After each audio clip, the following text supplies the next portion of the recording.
Is your apartment actually small, or is your furniture just gaslighting you?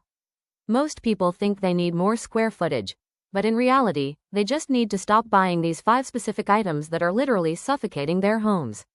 Today, I'm showing you what to get rid of and exactly what to replace it with to double your space visually. Stick around for number 5, because it's likely sitting in your living room right now, stealing all your square footage. First up, those massive, floor-to-ceiling media centers.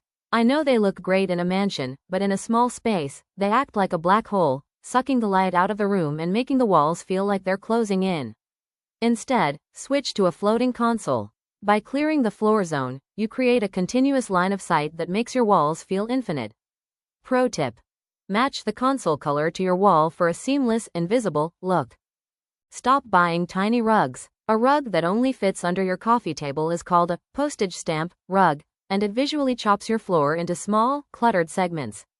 You want a rug large enough so that at least the front legs of all your furniture sit on it. It anchors the space, defines the zone, and makes the room feel unified and much more expansive. A solid wood or heavy metal coffee table is a visual roadblock. It stops the eye and makes the center of your room feel crowded. In a small living room, transparency is your best friend. Go for glass or acrylic.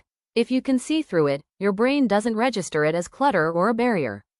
An acrylic ghost table provides the surface area you need without taking up any visual weight at all. Traditional high-back dining chairs create a visual wall in the middle of your open-plan apartment. They block the flow and make the ceiling feel lower. The solution? A round pedestal table with low-back chairs or even stools that can be tucked completely underneath. Round shapes improve traffic flow and eliminate those sharp corners that make small spaces feel dangerous and cramped. And finally, the number 1 mistake that is probably in your living room right now: the oversized sectional. I know they look cozy, but in a small apartment, they are total space killers. They lock you into one single layout and make the room feel like it's all sofa and no floor.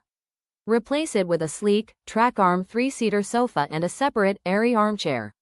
You'll get the same amount of seating, but your living room will suddenly have room to breathe, making it feel twice as big as it did before. Stop buying for the house you wish you had, and start buying for the space you actually have. To show you exactly how this looks in the real world, I've put together a gallery of stunning small apartments that got it right. Pay attention to how these specific furniture choices transform these tiny spaces into high-end homes. If you're ready to stop living in a cramped space and start loving your home, hit that subscribe button right now for more design secrets. Let's take a look at these transformations.